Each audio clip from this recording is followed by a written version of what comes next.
Hello lads, back once again for another build video.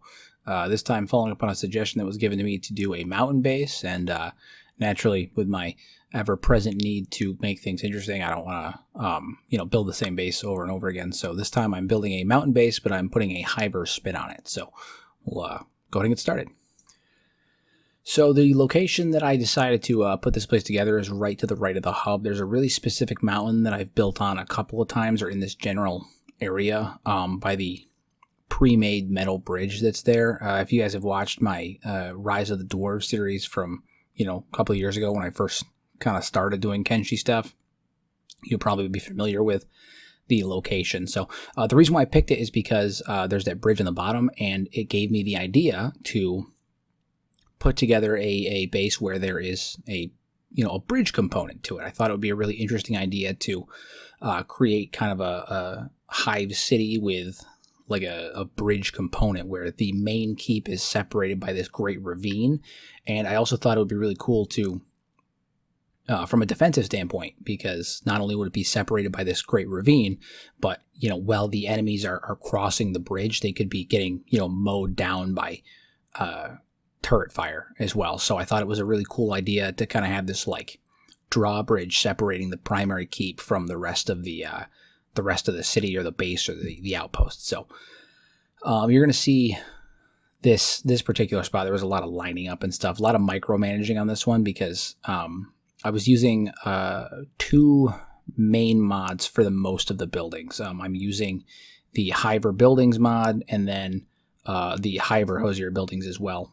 And that gives me some of those Hiver variants of the vanilla buildings. So there's like a Hiver station house, a Hiver spire, which is like a variation of the tower, but personally I think is actually better than the tower because there's outdoor platforms and like balconies for each level of the tower itself. So really cool, but we'll get to that more in a minute. So a lot of micromanaging on the bridge as always, trying to get everything into position. I basically like alternated and like rotated the bridge out each time, so that way there was some variation on the railing, so it didn't look like it was just one repeating bridge after another. It was the same thing, so just rotation to add some variation. And then here's the Hive station house. Like I said, this is a modded piece. I'll link to the two Hiver mods down below because last time I posted a short with these particular mods on there, and you could see the Hiver buildings. People were really curious about them, so I'll post in the description where what those two mods come from, where these Hiver variants come from, because super useful for making Hiver bases. So I had a little bit of rotation to get that in place. The mountain itself was kind of acting as a bit of a pain for me on this because it was digging into the backside of the building. And then after I put that there, I wanted something to kind of close it off, right? Because it's still open to that side. And even if the enemies maybe can't get through there, which I'm pretty sure at this point they would be able to, but even if they couldn't get through there, I wanted to close it off so it didn't feel so open. But the problem I was having is the bottom of the Hive spire there was not clipping, but like it was creating an opening where you could see where it was not, connected to the ground, and it would have looked really lazy and bad. So I experimented a little bit with a few different things, and my solution here was to actually put a wall right there and just kind of wrap that around, and that would actually further extend the platform there as well, because there's not a railing on it, so it extends it out pretty nice, and it creates like a nice little wraparound around the front, as well as blocking it off and blocking off the ability to walk around the base. Now I do end up changing that a little bit later on, but at this current point it worked out pretty well. So I got that set up, and then the next thing is now that I had like that little area set up there, the next important thing was setting up my gate, because as always, the first and most important thing for my bases when I'm starting out is setting up the gate. So I went through and was kind of looking at the different things, and I decided to put the gate between two of the Hive spires, right? Because again, the Hive spires are like the towers, but they're better. They're like towers plus. If someone could make a variation of the vanilla tower that has this same like balcony-esque layout as the Hive spires that you're going to see, where you can come out and like attach turrets to it, that'd be fantastic. Because these are my favorite towers, and if you could get those in like the concrete texture, that would just be absolute fire, absolute fire. So go ahead and drop the gate between these two, move everything into place, get it all situated, and that is going to act as like the inner sanctum. So my idea was like multiple gates, multiple lines of defense. So, the initial spot is they come through the gate, and then they're going to be in the main city, and then they're going to come through here, and this will be like the internal keep. And then if they manage to fight their way to the internal keep, they still have to cross the bridge. And crossing the bridge is where they're going to get mowed down by turret fire. So I wanted to create a Hiver base that was a little bit bigger than the normal hives. This is a mountain hive. This is like maybe like a Hiver capital, similar to the western hive, the southern hive, and then maybe the mountain hive. So just another variant. This is a Hiver variation of the L house. Again, this one's not really my favorite, but it works. It's in there. I feel like it kind of is a good middle point between the vanilla L house and like a Hiver variant. But I can't say it's my favorite, but it does. It does what it has to do. So here we drop the wall. I really wanted to kind of get everything not separated per se, but I didn't want a lot of open spots on the cliff face, just because even though there's no actual present danger on the cliff face, it's still, an open space, and it kind of detracts from the secure feeling of it all. So, but per usual, getting the walls in place was kind of a pain. A bit of micromanaging on that.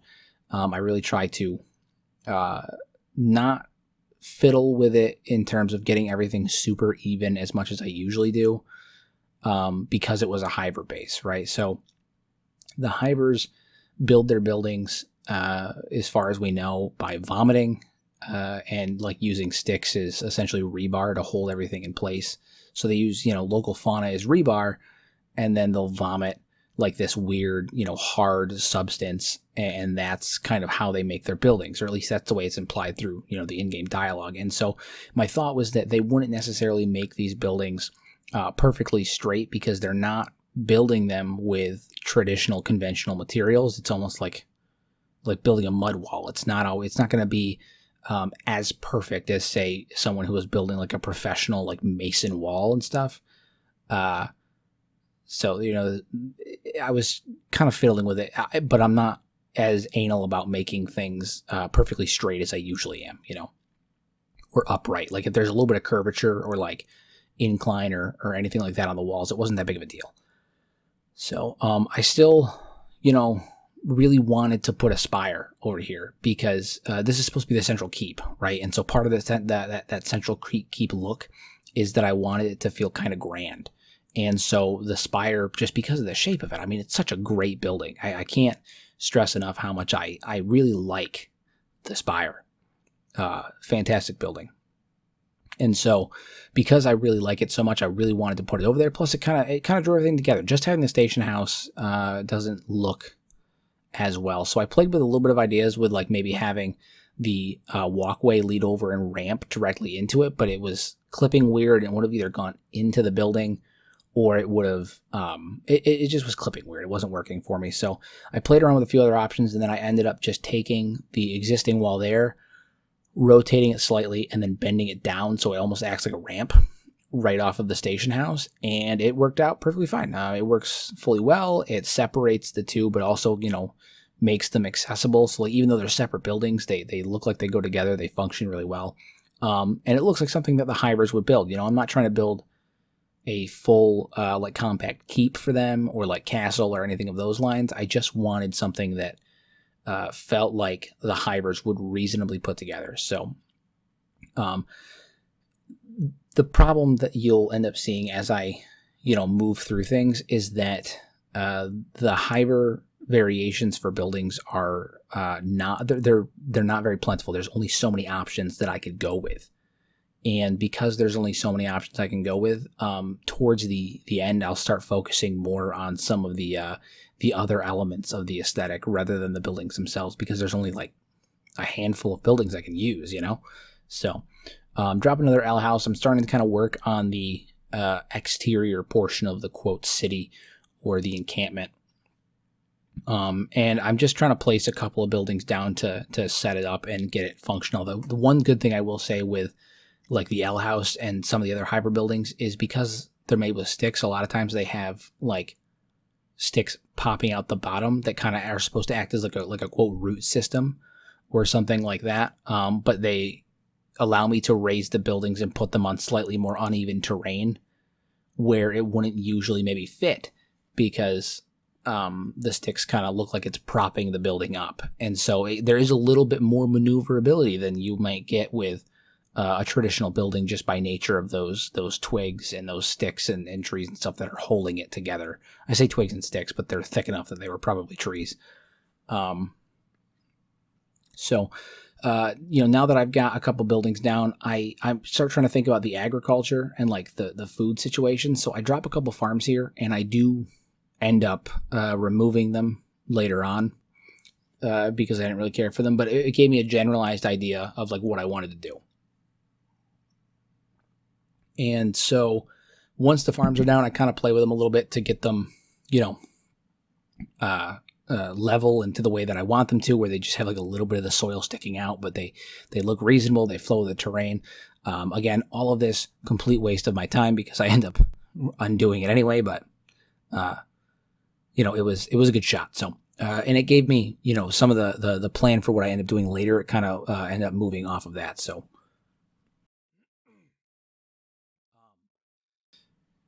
So now I start to try and focus on some of the wall and kind of how I'm going to set all that up, right? And because there's the inner wall, but then there's the outer wall. I didn't want to just like have, the farm be on the outside with nothing defending it, right? Because not only is that not pragmatic from their standpoint, but also I kind of did that on the last build where the farm was outside. And no, actually I did that on the last two builds. No, the first build and the last build. Doesn't matter. Point is I've done it a couple times before. So, I don't want to rehash the same ideas over and over again. So try and kind of, mix things up a little bit. So smooth it out, make it better.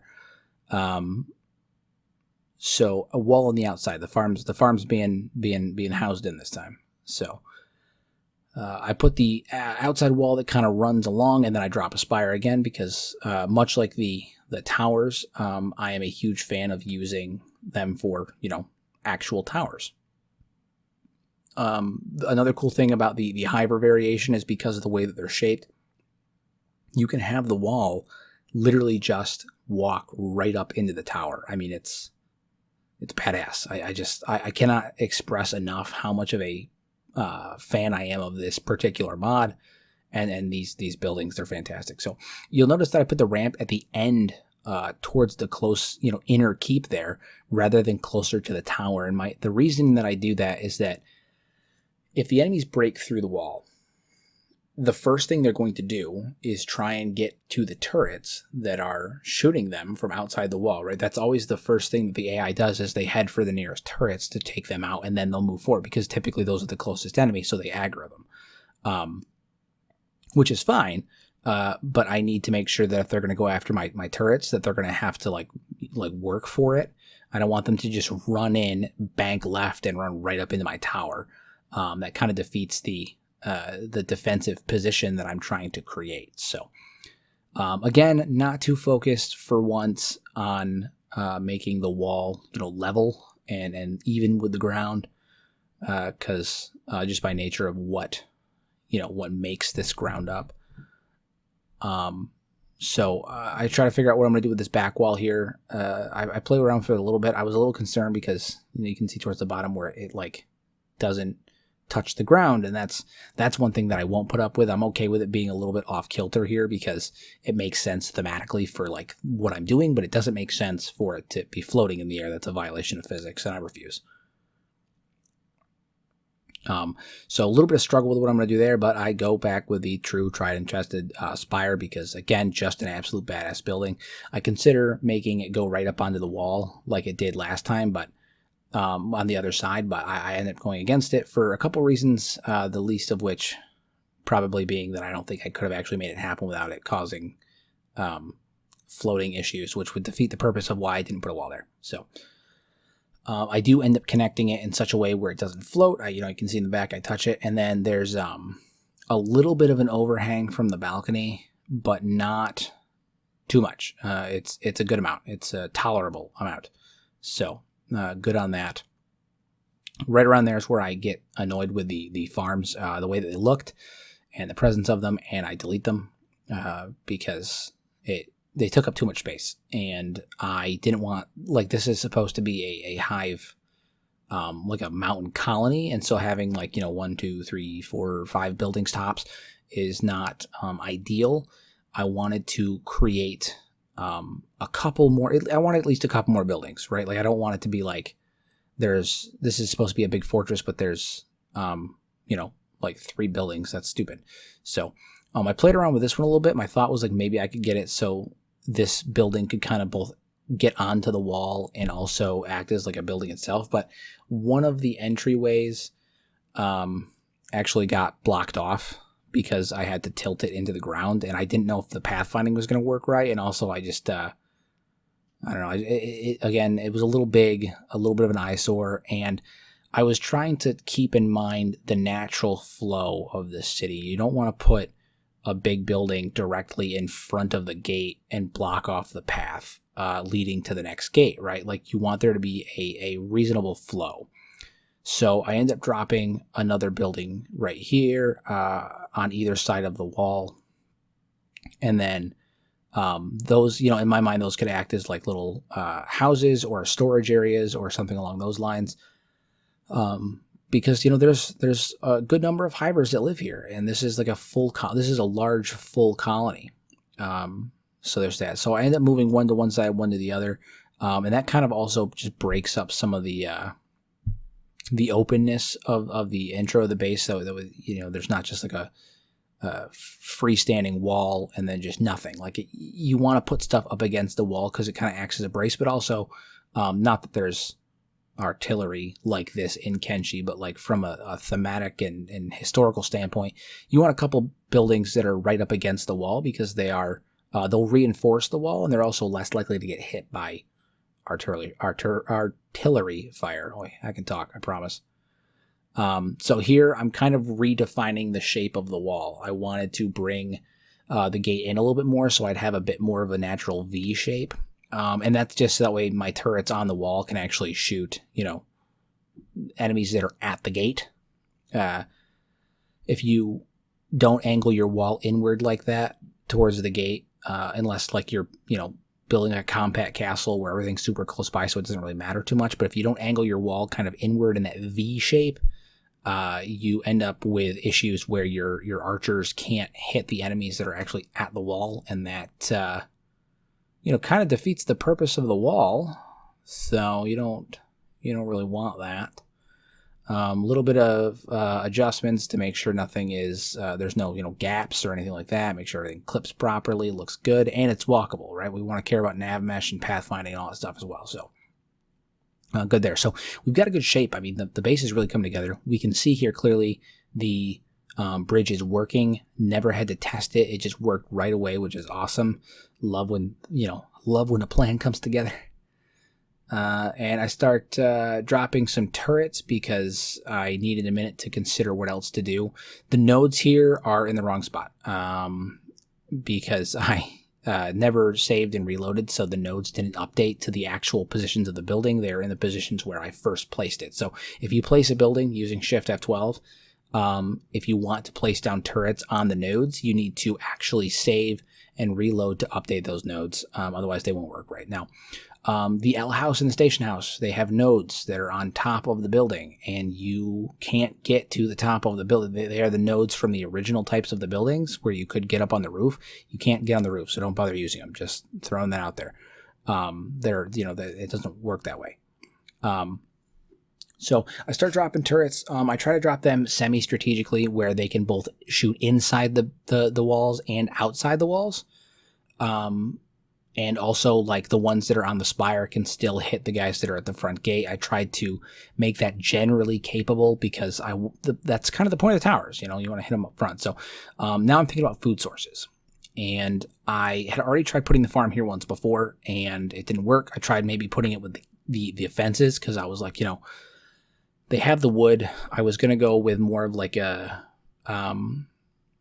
traditional, like kind of stringy setup farm like that, though, where they're kind of off tilt. I feel like that makes more sense for the Hivers than like with the humans. Like with a human city, it makes more sense they'd have like a picket fence thing going on, right? Because their building style is, I don't want to say better, but like it's naturally like cleaner and more like put together. Whereas the Hivers tend to like throw stuff together. I mean, their buildings are literally made from trees that they're using as rebar and vomit. So, and that's, you know, both in vanilla and in the mod. Like it's put together very much like a mud wall. So I didn't want to just be like, hey, you know, we can put together a wall this way with like very uneven framing, and it's kind of like held together rather than being, you know, structurally put together in a certain way with like thought in mind. It's more like held together with natural elements. But we can also build like a perfectly, you know, fine fence and whatnot. That just didn't make sense to me. So moving on, I try to think about power. I always try to put power kind of out of the way. I don't really like there's very few times when I feel like the windmills and the power stations and stuff like that actually fit. And like, you know, you could easily run with like a generator and use, you know, oil and stuff like that. That makes sense. But like the other thing is the Hivers, I don't feel like they're not like high technology. You know, they're like very mid tier. They have the capability to make technology and they're smart enough to do it. Like they make robot. They're one of the earliest sources of robotics and robotic limbs early in the game, but they're not high tech. They're very like mid to low tech. And part of that's because they hoard the tech for themselves, but like the good stuff for themselves, but also, you know, I just don't foresee them using generators. I feel like if they had a large base like this themselves, they would utilize wind power more. It makes more sense to me that they would do that. So a couple storage things just to kind of make things look nice. And also, yeah, obviously we need a place to put the cacti. Now, they were floating above the cacti because there's actually active cactus on the ground. So it was for some reason placing them like floating above it. It was really weird. But so place a couple storages around, rotate them so that way there's some variation in the way they're placed. So it doesn't look like I just have, you know, the same thing just placed like 5-6 times in a row, and it would throw it off. Drop my torches to illuminate the place a little bit. And this time, unlike in other bases that I've done on here, I dropped some on the walls because I'm actually going to be like really utilizing the walls in this one. Whereas in the other ones, you know, I use the walls, but maybe not in the same way. This one, full use of the walls. So I start dropping these torches down, got to illuminate it. And I try to be strategic about it where, you know, there's torches at the entryways to things. Every gate, every building has a torch to kind of keep it there. And, you know, as you guys saw in my last base, once you drop those torches, I mean, everything really just starts to come together. It really brings everything together. That's like one of my favorite parts is when dropping the torches, because as soon as night hits, there's like a huge difference. It's crazy. So never forget to drop your torches. It changes the aesthetic so much. It's bananas, actually. So one piece of advice we can take from it. So again, you know, there's not a huge building variation in this mod. I mean, in this particular like build, because there's only so many building types from these mods. Even with the mods, there's only so many buildings that came out of these. So but it works out because like the Hiver bases, even though there's not like a huge number of buildings, even with the mods, there's not a huge variation of the buildings. They all look so foreign and interesting that it almost doesn't matter. You know, like if I dropped this same layout but with like storm buildings, it would look plain. It would look boring and very like slapped together, and there's not much happening there. But on this one it didn't, because of the way the buildings are. So thinking about resources, trying to figure out where to drop it, it turns out the best place to drop it is actually right there. Everywhere else the stone amount is kind of bad. I put it here because it made more sense to me to have it closer to the main embankment of the keep, like after that inner wall. So I'll explain more on that in a minute. But get it into position and I make sure there's no floating or clipping or any weirdness about how it's positioned.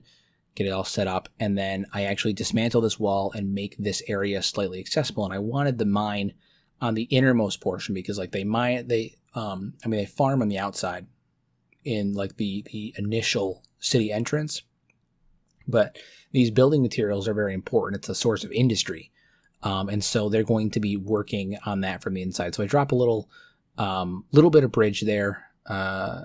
One of the arch bridges, because I thought that it would kind of break up from just having the same bridge that I used as the main one. So I drop an arch bridge. They can get to the industry, all is well, and that makes that accessible. I don't have to worry about people going around because all those divots there create areas where the nav mesh doesn't work. So it's secure, which is good. I try to look at things like an iron resource or something like that, but I couldn't find anything that works. So I ended up foregoing that, and I figured... they use iron and they use copper, and that's something I would have to figure out where I might want to do that later. But there's copper resources around, and if this is a hive as large as it's coming out to be, I don't think they would have an issue with like sending out some drones to go collect that stuff with maybe a couple soldiers as guard. I feel like that fits more with the hivers, than like that kind of mentality fits more with the hivers than it would with like the humans or the Shek. The idea of sending someone out to a copper vein or an iron vein with a couple guards, just because they're a hive. The way they function is fundamentally different because their hierarchy is different. So I drop a turret right there. I thought initially that it was like a training turret. I thought it was a cool idea to like have a training turret where they're like, all right, so you sit here and you're firing off at the wall of that embankment, and that can kind of act as a nice training spot for the archers where there's like no chance of them getting hit, and also they could have like targets set up on the side of the embankment. Like it seemed like a good spot because it is so open and it's in the ravine. It's like skeet shooting almost.